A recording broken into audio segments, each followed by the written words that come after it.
Good morning, leaders. We are the Group 9 reporters, and today we are going to discuss about Chapter 9 of the life and works of Jose Rizal. Before we proceed to our report, allow me to present to you our report's objectives. At the end of this report, students should be able to 1. Assess Rizal's writings, 2. Evaluate the value of understanding the past, and 3. Frame arguments based on evidence. The Philippines a Century Hence is the 9th chapter of the life and works of Jose Rizal, a seminal literary and political work by the Philippine national hero, Jose Rizal. Rizal was not only a skilled writer but also a fervent advocate for the rights and freedom of the Filipino people during the late 19th century when the Philippines was under Spanish colonial rule. Published in 1889 in Madrid, The Philippines a Century Hence is a thought-provoking piece that delves into Rizal's visionary insights about the future of his homeland. In this chapter, he employs a combination of historical analysis and keen observation to make predictions about the destiny of the Philippines 100 years, hence offering a profound reflection on the socio-political climate of that time. This report aims to provide a glimpse into the context and significance of Chapter 9, setting the stage for a more in-depth exploration of Jose Rizal's prophetic vision for the Philippines in the coming century. As we delve into the context of this chapter, we will unravel Rizal's thoughts on the nation's trajectory, shedding light on the intellectual and emotional landscape that fueled his impassioned advocacy for Philippine independence and socio-political reform. Here is the summary of the topics to be discussed in the Chapter 9, Philippines a Century Hence. The first is forecast the future of the country within 100 years. Second, Spain's implementation of her military policies. Third, deterioration and disappearance of Filipino indigenous culture. And lastly, passivity and submissiveness to the Spanish colonizers. The Philippines a Century Hence, as I have said earlier, is a socio-political essay written by Jose Rizal. It supplements Rizal's great novel, No Limitangere, and its sequel, El Filibusterismo, and published in serial form in the magazine La Solidaridad. The essay explores Rizal's prophetic vision for the future of the Philippines 100 years later under the Spanish colonial rule. Filipinas dentro de 100 años, or Philippines a Century Hence, is an essay that represents a radical prophecy of Rizal of how the Philippines would be through the century. According to Rizal, it is necessary to open the book that tells to our past before its destiny can be predicted. Here are the 3 radical prophecies of Rizal. First, he prophesies that the Philippines will remain a colony of Spain. Rizal's vision was nuanced, and he foresaw a scenario where Philippines might not achieve immediate independence but could develop a more amicable and mutually beneficial relationship with Spain. This prophetic statement reflects Rizal's hope for positive changes in the Philippines' future even if complete independence might not be realized. It highlights his desire for a more harmonious relationship between the colonizers and the colonized. Second, that the Philippines will try to cut the ties of our motherland from its captors through violent means.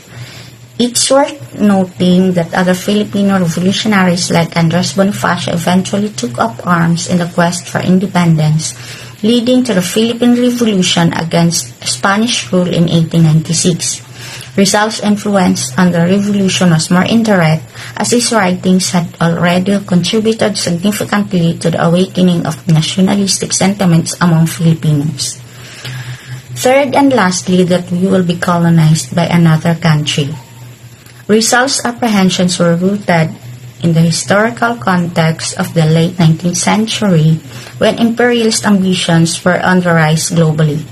Rizal's fears were partially realized when the Philippines transitioned from Spanish to American rule following the Spanish-American War in 1898. The Philippines then became a colony of the United States. Rizal's writings and concerns about foreign domination served as a reminder of the complexities and challenges faced by the Filipino people during a critical period in our history. So this essay was Philippines a century hence was published as a series of 4 articles in the newspaper La Solidaridad in Madrid between September 30, 1889 and February 1, 1890. So on the first part, it analyzes some various causes of miseries suffered by the Filipino people according to Romero et al. 1978. So these causes are going to be tackled by my classmates. Good morning, leaders. I am Han Hassan, and I will be discussing about the Spain's implementation of their military policies. So the military policies are the rules and the policies of the Spaniards, and under their policies, Filipino people does not have the right to either take care of their own farmlands or even their own property or any lands that they have. The next consequence is that the family as a unit of society was neglected. So because of the Spanish colonization and because of the policies, yung values ng pagiging yung family, because we all know that in our values, in Filipino values, that family is the unit of society, and it was neglected because of their policies and because yung culture nila, the culture of the Spanish people, yun yung parang nagiging values na rin ng mga Filipino people at that time. So nanineglect talaga yung family, no? And we all know that as a Filipino, importante talaga and talagang unit of society ang family. But instead, ang nagiging parang unit of society is that Filipinos are just Indios. They're just low people to the Spaniards. So let us now proceed to the deterioration and disappearance of indigenous culture of the Filipinos. So when Spain came with the sword and the cross, it began the gradual destruction of native Philippine culture. So the colonization of Spaniards had really great impact not only to the values and to the economy of the Philippines, but also most especially to the culture and values.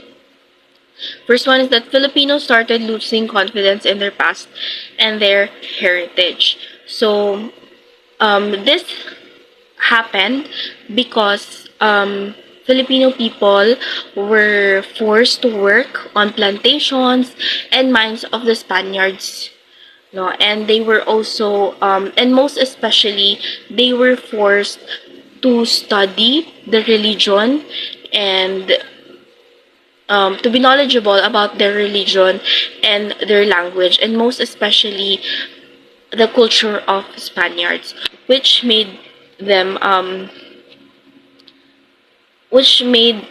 start to lose their confidence at that time. They also became doubtful of their present lifestyle, and that is because nawawalan na sila ng pag-asa because of the activities of the Spaniards that made them very oppressed. The Filipino people be oppressed sa kanilang mga rights, sa kanilang mga culture, no? Instead of practicing yung nakasanayan nila, they are already practicing the culture and the practices of the Spaniards at that time. So talagang nawawalan na sila ng pag-asa. And the last one, eventually lost hope in the future and the preservation of their race. The Filipino people at that time lost hope, no, na mababalik pa sa kanila yung kanilang culture, no, or yung mga dating yung mga lands nila, yung mga properties nila, yung kagawian nila before. And that is the great impact of the Spaniards' colonization in our country. Hello everyone, and to continue our discussion, so as this is just a continuation of the first part as our previous reporter is tackling. So a third cause of this miserable condition of the people was their passivity and submissiveness to the Spanish colonizers. So they had surrendered, they had resigned themselves to their fate. So nagiging masunurin sila kasi nga if they are going to parang manlaban sila, hindi sila sumunod sa Spanish rules that time.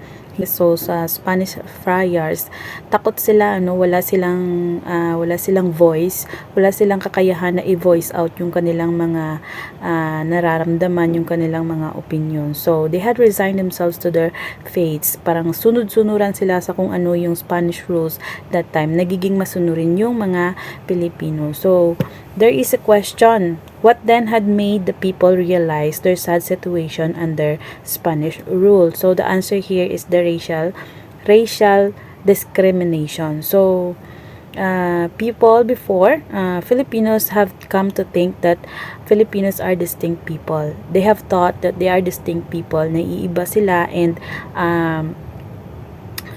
yung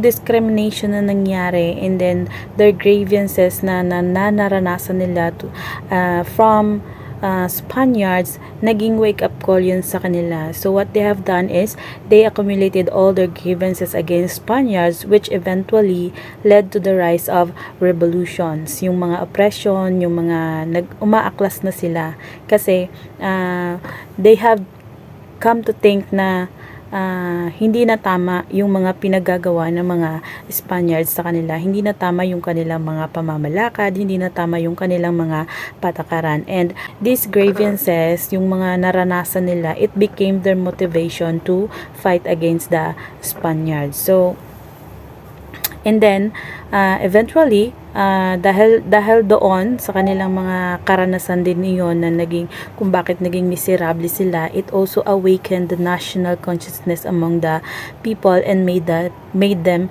united. And also it is the start of the spread of enlightenment or the rise of the Ilustrado, yung mga taong free thinkers, yung mga mapalad na nakapag-aral, kasi alam naman natin na during Spaniards limitado yung opportunity para makapag-aral. Tanging mga mayayaman lang at saka mga kilala na sa higher level ng pamumuhay yung may kakayahan na makapag-aral sa mga magagandang school.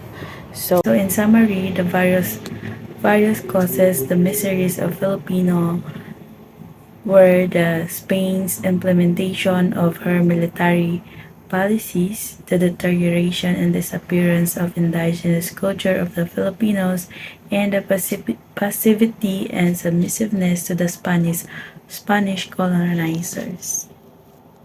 On the third article of Rizal's essay, Rizal raises in his essay a question: could Spain prevent the progress of the Philippines? If Spain decided to do so, what could she possibly do? So ito yung mga ano ba yung pwedeng gawin, ano yung gagawin ni Spain para ma-prevent yung progress, pag-unlad ng Pilipinas. So Spain comes up to: first, keep the people ignorant; second, keep the people in poverty; and third, exterminate the Filipino race. Yung tatanggalin yung lahat, uubusin, papatayin lahat ng Pilipino, and worst, tatanggalin sa mapa yung Pilipinas. So let's see kung paano ni Rizal ito sagutin yung mga question na ito. So first, keeping the people uneducated and ignorant. This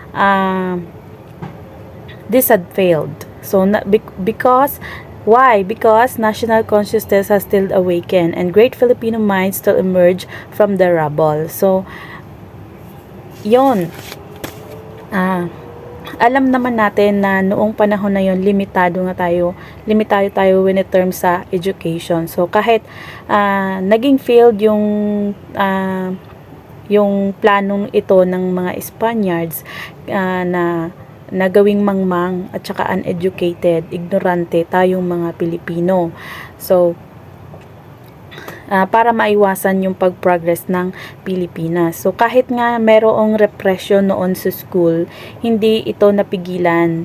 Instead, nagising pa yung pagmamahal sa sariling bayan ng mga Pilipino, 'di ba? National consciousness had still awakened and great minds Filipino emerged. Ito yung hindi nila napigilan yung pag-emerge ng mga free thinkers, ng mga writers, reporters, or sila yung mga ilustrados or the enlightened ones. Sila yung mga lucky enough na nakapag-aral sila abroad and meron talaga silang enough na edukasyon. And then, number 2, keeping the people impoverished also came to no avail. So, on the contrary, living a life of eternal destitution had allowed the Filipinos to act on the desire for a change in their way of life. Instead, they began to explore other horizons through which they could move towards progress. So, ito, ang kalawang plano ng mga Espanyol ay gawing mahirap, panatilihing mahirap ang mga Pilipino. So, during Spaniards, naghihirap na talaga ang mga Pilipino. Bakit? Kasi kinuha nga nila yung kanilang mga properties. Ginawa silang mga mahirap, no? So, parang there comes a question na bakit ganon, 'di ba? Bakit kami magtitiis, bakit tayo magtitiis when we can do something, 'di ba? And then yung planong iyon ng mga Espanyol ay hindi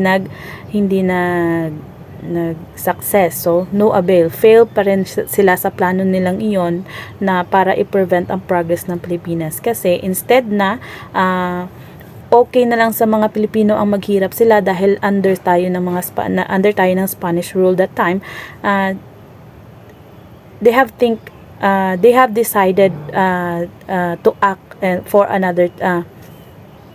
They have decided to change their way of life, diba? They started to, on the contrary, they started to explore another things, another horizons, which could lead them towards progress. So, the first one, keeping the people uneducated, had failed. The second one, keeping the people in poverty, had failed also. And then the third one is exterminating the Filipino race. So, exterminating the Filipino as an alternative to hindering progress did not work either. So, it also failed. Bakit? The Filipino race was able to survive amidst wars and famine and became even more numerous after such catastrophes. So, ayun nga, no? So, bakit hindi nagtagumpay yung mga Espanyol? So, on the contrary, kabaliktaran po yung nangyari. So, nagawa ng mga Pilipino na makasurvive sa mga wars, mga epidemics, mga na nangyayari. Instead, dumuble pa or naging triple pa yung ang dami ng mga Pilipino that time. So, moreover, Rizal said that to wipe out the nation altogether, they have to sacrifice a huge number of manpower, kasi kinakailangan nila ng napakaraming soldiers to wipe out all the Filipinos para matanggal lahat ang mga Pilipino, lahi ng Pilipino,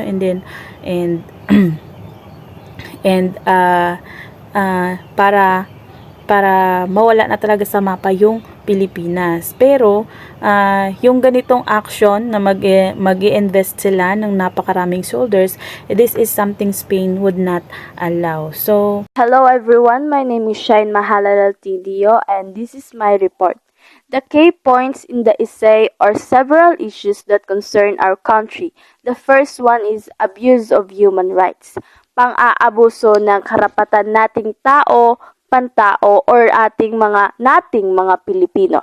The second one is lack of freedom of speech, kawalan natin ng kalayaang pagsasalita or pagsabi ng opinion natin.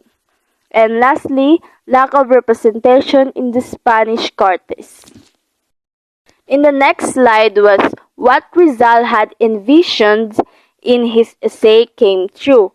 In 1898, ang mga Amerikano ay nakipaglaban sa Espanyol upang makuha ang lupain ng Pilipinas. At eventually, sila nga yung nanalo.